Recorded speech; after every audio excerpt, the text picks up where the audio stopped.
Hello అండి, welcome to profitmaster.in. ఇక ఈరోజు మార్కెట్స్ కానీ గమనిస్తే మనకి అటు గ్లోబల్ క్యూస్ పరంగా బాగా నెగిటివ్గా ఉన్నాయి. మన మార్కెట్ ఓపెన్కి ముందు అయినా కూడా మన మార్కెట్స్ లాస్ట్ నిన్నటి రోజు అంటే నిన్న ట్రేడింగ్ సెషన్ అయిపోయిన తర్వాత ఇన్ఫోసిస్ రిజల్ట్ చాలా బ్రహ్మాండమైన రిజల్ట్ అనౌన్స్ చేసింది. మనకు తెలిసిందే అది. దాని కారణంగా ఏంటంటే ఇన్ఫోసిస్ ఓపెనింగే ఒక పెద్ద గ్యాప్ అప్ రావడంతో మన మార్కెట్స్ కూడా ఒక 40-50 పాయింట్స్ పాజిటివ్గా ఓపెన్ అయినాయి. డే అంతా కూడా ఒక కన్సాలిడేషన్ అంటే ఒక 50-40 పాయింట్స్ రేంజ్లో మార్కెట్స్ కొనసాగింది. అయితే లాస్ట్లో అటు బ్యాంకింగ్ స్టాక్స్ మార్నింగ్ సెషన్లో బాగా వీక్ ఉన్నాయి. అయితే సెకండ్ హాఫ్లో లాస్ట్ 1 అవర్లో బ్యాంకింగ్ స్టాక్స్లో కూడా లో నుంచి మరి ముఖ్యంగా కోటక్ బ్యాంక్ అయితే లో నుంచి బాగా దగ్గరగా ఒక 50 రూపీస్ పెరిగిందండి. లో నుంచి బాగా రికవర్ అయింది. దాంతోపాటు అన్ని బ్యాంక్స్ కూడా లో నుంచి రికవరీ కావడంతో నిఫ్టీ ఒక 100 పాయింట్స్ పైన 121 పాయింట్స్ ర్యాలీ అనేది ఈరోజు వచ్చింది. నిఫ్టీ ప్రధానంగా అంటే ఈరోజు చెప్పాలి అంటే ఇన్ఫోసిస్ ర్యాలీ అని చెప్పొచ్చు అండి. ఎందుకంటే 10% ఇండెక్స్ స్టాక్ పెరిగింది. అందులో కూడా ఇది వెయిటేజ్ బాగా ఉందండి. ఐటీ కంపెనీస్లో హైయెస్ట్ వెయిటేజ్ ఉంది. ఓవరాల్గా 121 పాయింట్స్లో ఒక 67 పాయింట్స్ కాంట్రిబ్యూషను ఇన్ఫోసిసే చేసింది. అంటే మనకు అర్థం చేసుకోవచ్చు, దగ్గరగా మోర్ దెన్ 60% అంటే మోర్ దెన్ 50% అనమాట. ఇండెక్స్ పెరిగిన దాంట్లో దగ్గరగా 50-60% ఇదే కాంట్రిబ్యూట్ చేసింది అనమాట. 121 పాయింట్స్లో 67 పాయింట్స్ ఇన్ఫోసిస్ కాంట్రిబ్యూట్ చేసింది. దాని కారణంగా మార్కెట్స్ ఈరోజు బాగా స్ట్రాంగ్గా క్లోజ్ అయినాయి నిఫ్టీ పరంగా. మరోవైపు బ్యాంక్ నిఫ్టీ కూడా ఈరోజు లో నుంచి రికవర్ అయింది. 21,027 ఈరోజు లో అనమాట. అదేవిధంగా హైగా చూసుకుంటే 21,671 అంటే క్లోజింగ్ బేసిస్లో 21,597 అంటే క్లోజర్గా 21,600 దగ్గర క్లోజ్ అయింది. ప్రధానంగా బ్యాంక్ నిఫ్టీ రికవరీ కాలంలో కోటక్ బ్యాంక్ ఇంతకుముందు నేను చెప్పినట్టుగా కోటక్ బ్యాంక్ అనేది ప్రధాన కారణంగా చెప్పొచ్చు. దానికి తోడు మిగతా బ్యాంక్స్ అన్నీ కూడా లో నుంచి రికవరీ కావడం చూసాము. ఇది ప్రధానంగా మార్కెట్స్ ఇండెక్స్ సంబంధించి. అయితే ఒకటి గమనించాలి, నిఫ్టీ ఇంత ర్యాలీ వచ్చినా కూడా మనకి స్టాక్స్ పరంగా చూసుకుంటే ఓవరాల్గా ఎన్ఎస్సిలో ఎక్కువ డిక్లైన్స్ ఉన్నాయండి. ఎన్ఐసి బిఎస్సిలో కూడా ఓవరాల్గా 817 స్టాక్స్ డిక్లైన్స్ ఉన్నాయి. 537 స్టాక్స్ మాత్రమే మనకి అడ్వాన్స్ తీసుకున్నాయి. లాస్ట్ ఒక 2 వారాలు 3 వారాలుగా ట్రెండ్ కానీ గమనిస్తే మనకి నిఫ్టీ అంటే జూలై సిరీస్లో నిఫ్టీ 10,200 ఆ లెవెల్స్ నుంచి 10,600-700 ఆ రేంజ్లో మనకి కొనసాగింది ఎక్కువగా. అయితే నిఫ్టీ మాత్రం పర్సంటేజ్ పరంగా గెయిన్స్లో ఉంది. అయితే మెజారిటీ స్టాక్స్లో ప్రాఫిట్ బుకింగ్ అనేది కనపడుతుంది. అది గమనించాలి ప్రతి ఒక్కరు కూడా. ఇక ఎఫ్ఎండోల పరంగా చూసుకుంటే ఈరోజు లాంగ్ బిల్డ్ అవుతున్న స్టాక్స్లో M&M, బ్రిటానియా రిజల్ట్ ఉన్నాయంటే రేపు. తర్వాత ఐడిఎఫ్సి ఫస్ట్, ఇటువంటి స్టాక్స్లో లాంగ్స్ అనేది బిల్డ్ అయినాయి. తర్వాత లాంగ్ అన్వైండింగ్ అని గమనిస్తే Wipro, UltraTech cement, Bajaj auto, NIT technologies వీటిలో లాంగ్ అన్వైండింగ్ కనపడింది. లాంగ్ అన్వైండింగ్ అంటే ప్రాఫిట్ బుకింగ్. మనకు తెలిసిందే విప్రో నిన్న బ్రహ్మాండమైన ర్యాలీ 15% నిన్న పెరిగింది విప్రో. ఈరోజు ఇన్ఫోసిస్ పెరిగింది. సో విప్రోలో నిన్న లాంగ్స్ బిల్డ్ అయినా ఈరోజు ప్రాఫిట్ బుకింగ్ కనపడింది. ఆ తర్వాత షార్ట్ కవరింగ్ అని చూసుకుంటే అశోక్ లైలాండ్ లాస్ట్ 3-4 రోజులుగా అశోక్ లైలాండ్ కంటిన్యూగా పడుతూ ఉంది. దీంట్లో ఈరోజు షార్ట్స్ కవర్ అయినాయి. అదేవిధంగా సెయిల్ దీంట్లో కూడా షార్ట్స్ కవర్ అయినాయి. Cholamandalam finance, doctor Reddy's, JSW steel, Bajaj finance వీటిలో షార్ట్స్ అనేది కవర్ అయినాయి. తర్వాత ఫ్రెష్ షార్ట్స్ కానీ గమనిస్తే HDFC, ICICI bank, ITC, Zee entertainment, Apollo hospital, Bandhan bank వీటిలో మనకి షార్ట్స్ అనేది బిల్డ్ అయినాయి అనమాట. బంధన్ బ్యాంక్ మనకు తెలిసిందే రిజల్ట్ బాగాలేదు. అదేవిధంగా ఫెడరల్ బ్యాంక్ మనకి నిన్న మంచి రిజల్ట్ పోస్ట్ చేశారు. ఆ స్టాక్ కానీ గమనిస్తే ఓపెనింగ్ మంచి లాభాల్లో ఉంది. అయితే ఓపెనింగ్ హైస్ని మళ్ళీ కట్ కాలేదు. బట్ ఓవరాల్గా స్టాక్ అయితే పాజిటివ్గా ఈరోజు క్లోజ్ కావడం చూసాము. మరోవైపు వీక్గా రిజల్ట్ అనౌన్స్ చేసిన బంధన్ బ్యాంక్ వీక్గా ఈరోజు క్లోజ్ అయింది. ఇక రానున్న రోజుల్లో అంటే నెక్స్ట్ ఈరోజు రేపు మార్కెట్స్ నెక్స్ట్ వీక్ మార్కెట్స్ అంతా కూడా ఎక్కువగా స్టాక్ స్పెసిఫిక్ ఉండే అవకాశాలు ఎక్కువ ఉన్నాయండి. ఇండెక్స్ పరంగా మనకి ఇదే రేంజ్లో కొనసాగవచ్చు. బ్రేక్అవుట్ అనేది పెద్దగా రాకపోవచ్చు. ఎందుకంటే మనకి వీకెండ్స్లో HDFC బ్యాంక్ రిజల్ట్ ఉన్నాయి. అది కూడా బాగా వెయిటేజ్ రిలయన్స్ తర్వాత హైయెస్ట్ వెయిటేజ్ దానికే ఉంది. కాబట్టి చాలా ఇంపార్టెంట్ అనుకుంటాను రిజల్ట్ పరంగా. ఒకవేళ రిజల్ట్ కానీ బాగుంటే కొంచెం బ్యాంకింగ్ స్టాక్స్ అన్ని కూడా పాజిటివ్గా మనకి పాజిటివ్ అయితే మార్కెట్స్లో బ్రేక్అవుట్ వస్తుంది అప్ సైడ్.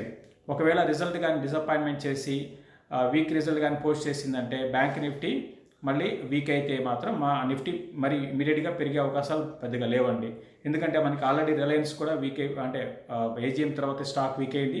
ఈరోజు కూడా పార్టిసిపేషన్ రిలయన్స్ పెద్దగా లేదు. కాబట్టి రిలయన్స్ నుంచి మనం ఇక్కడ నుంచి పెద్దగా అప్ ట్రెండ్ ఎక్స్పెక్ట్ చేయలేం. కాబట్టి ఏదో ఒక సెక్టర్ పరంగా అంటే మార్కెట్కి బాగా వెయిటేజ్ ఉన్న సెక్టర్ అంటూ ఉంటే మనకి బ్యాంకింగ్ స్టాక్స్ అనమాట. కాబట్టి హెచ్డిఎఫ్సి బ్యాంక్ రిజల్ట్ చాలా కీలకమని చెప్తాను. నెక్స్ట్ వీక్లో ఆ రిజల్ట్ బట్టి మార్కెట్ ట్రెండ్ అనేది డిసైడ్ అవుతుందండి. అది ప్రధానంగా మార్కెట్ గురించి. ఇక రెగ్యులర్గా మనకి అడుగుతున్న స్టాక్స్లో కొన్ని స్టాక్స్ ఈరోజు తీసుకుందామండి. అందులో భాగంగా టాటా కెమికల్స్ గురించి చాలామంది అడుగుతున్నారు. టాటా కెమికల్స్ పరంగా చూసుకుంటే వీళ్ళు ఏంటంటే సోడా యాష్ వీళ్ళు తయారు చేస్తుంటారండి. అయితే ఇందులో కూడా రకరకాలుగా ఉంటాయి.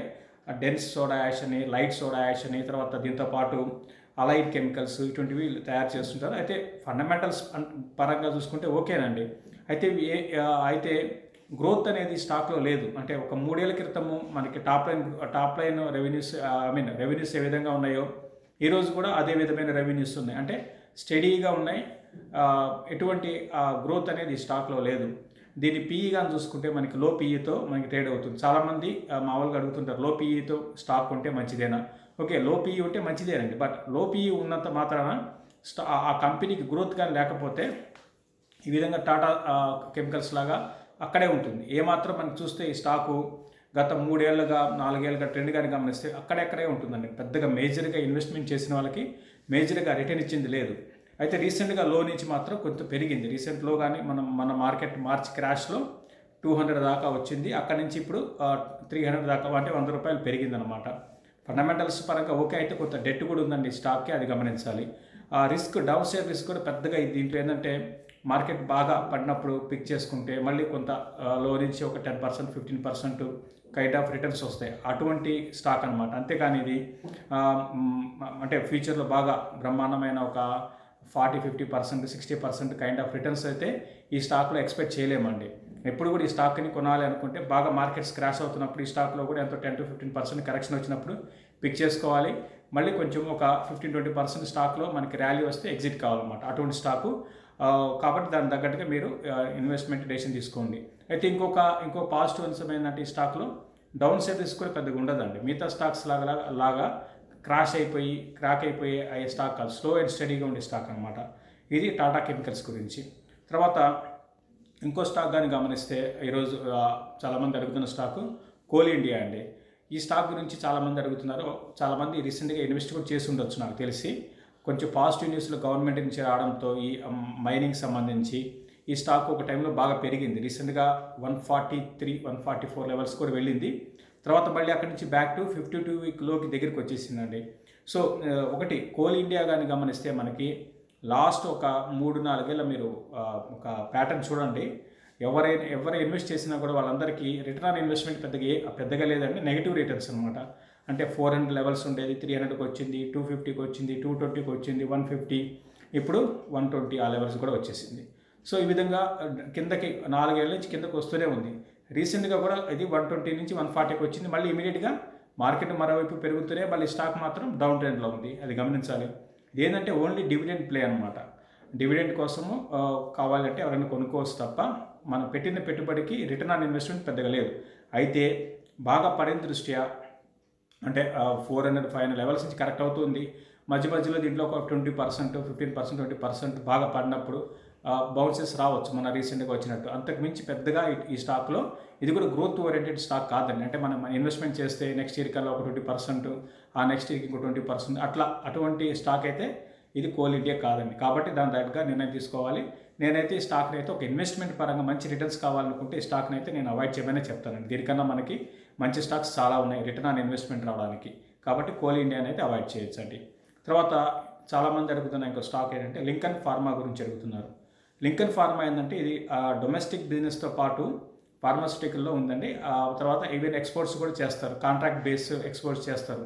వీళ్ళు ఏంటంటే స్పెషల్ అంటే వీళ్ళ దగ్గర అంటే స్పెషల్ డ్రగ్స్ కానివ్వండి, తర్వాత వీళ్ళలో స్పెషాలిటీ అంటే పెద్దగా ఏం లేదండి కంపెనీలో. మామూలుగా నార్మల్ ఏవైతే యాంటీబయాటిక్స్ ఏవైతే ఉంటాయో అటువంటివి, తర్వాత యాంటీ అలర్జిటిక్ ఉంటాయి, ఓవర్ ద కౌంటర్ ప్రొడక్ట్స్ అంటారు, తర్వాత పెయిన్ కిల్లర్స్, ఇటువంటివి ఏంటంటే కాంట్రాక్ట్ బేసిస్లో వీళ్ళు తయారు చేసి ఎక్స్పోర్ట్స్ చేస్తారు. తర్వాత డొమెస్టిక్ మార్కెట్స్లో ఏదైనా కంపెనీ కావాలి అంటే వాళ్ళు తయారు చేసి ఇస్తారనమాట. వీళ్ళకి ఓన్ బ్రాండ్స్ కూడా ఉన్నాయి. అయితే వీళ్ళ ఓన్ బ్రాండ్స్ అంటే పెద్దగా వీళ్ళకి అంత బ్రాండ్ వాల్యూ అయితే లేదు. అయితే ఈ కంపెనీ పరంగా దీంట్లో కూడా గ్రోత్ అనేది లేదండి. ఇది కూడా స్టడీగా ఉంటుంది. లాస్ట్ ఒక 2 ఏళ్ల క్రితము ఏ విధంగా మనకి రెవెన్యూస్ ఉన్నాయో ఈరోజు కూడా సేమ్ అదే రెవెన్యూస్ అదే మెయింటైన్ చేస్తున్నారు. అయితే వాల్యుయేషన్స్ పరంగా లో పీఈ దగ్గర ట్రేడ్ అవుతుంది. ఇది కూడా 8 to 9 పీఈతో ట్రేడ్ అవుతుంది. ఈ కంపెనీకి డెట్ లేదండి, అదొక పాజిటివ్ అంశము. దాంతోపాటు ఈ మధ్య ఫార్మా స్టాక్స్ బాగా బులిష్లో ఉన్నాయి, అది కూడా పాజిటివ్ అంశము. రీసెంట్గా ఈ స్టాక్ కానీ గమనిస్తే ఇది లో నుంచి అంటే బిలో 100 నుంచి బాగా పెరిగిందండి స్టాకు. చాలా ఈ మధ్యనే బాగా పెరిగింది, 180కి వచ్చింది. కాబట్టి ఏంటంటే ఈ లెవెల్ కొంచెం రిస్క్ అవుతుందేమో. బట్ ఈ స్టాక్ అయితే అంటే ఈ స్టాక్ని కొనాలి అనుకుంటే బాగా కరెక్షన్ వచ్చినప్పుడు సేమ్ ఇంతకుముందు మనం అనుకున్నట్టుగా టాటా కెమికల్స్ లాగే మార్కెట్లో బాగా కరెక్షన్ లేకపోతే ఈ స్టాక్లో బాగా కరెక్షన్ వచ్చినప్పుడు చూసుకొని కొన్ని మళ్ళీ ఒక 20% 30% కైండ్ ఆఫ్ ప్రాఫిట్స్లో ఉంటే ఎగ్జిట్ కావాల్సిన స్టాక్. అంటే ఇది కూడా గ్రోత్ అనేది కంటిన్యూగా లేదు కాబట్టి అంటే రిజల్ట్ పరంగా స్టాక్లో కూడా గ్రోత్ ఉండదు. కాకపోతే రీసెంట్గా ఏంటంటే ఈ స్టాకు బాగా పెరిగింది. ప్లస్ ఇదేంటంటే చిన్న ఈక్విటీ అండి. కొంచెం పాజిటివ్ న్యూస్ రాగానే స్టాక్లో బాగా బ్రహ్మాండమైన ర్యాలీ వస్తుంది, అది గమనించాలి. స్పెక్యులేషన్ కూడా ఈ స్టాక్లో ఎక్కువ ఉంటుంది. ఓవరాల్ ఈ స్టాక్ అయితే ఓకే కైండ్ ఆఫ్ స్టాక్. పెద్ద నెగిటివ్స్ అంటూ ఏం లేవు. కాకపోతే ఏంటంటే ఇటువంటి చిన్న కంపెనీస్ ఏంటంటే మనం అంటే మేనేజ్మెంట్ చెప్పే ఇన్ఫర్మేషన్ ఎంతవరకు కరెక్టా అటువంటివి చూసుకోవాలంటే ఇది లింకన్ ఫార్మా గురించి. ఇదండి క్లోజింగ్ రిపోర్ట్. మళ్ళీ రేపు మార్నింగ్ మార్కెట్స్లో కలుద్దాం. చూస్తున్న ప్రతి ఒక్కరు కూడా షేర్ చేయండి, లైక్ చేయండి. అదేవిధంగా కొత్తగా ఎవరైనా చూస్తే ప్రాఫిట్ మాస్టర్ యూట్యూబ్ ఛానల్కి సబ్స్క్రైబ్ చేసుకోమని చెప్తాను. థ్యాంక్ యూ అండి.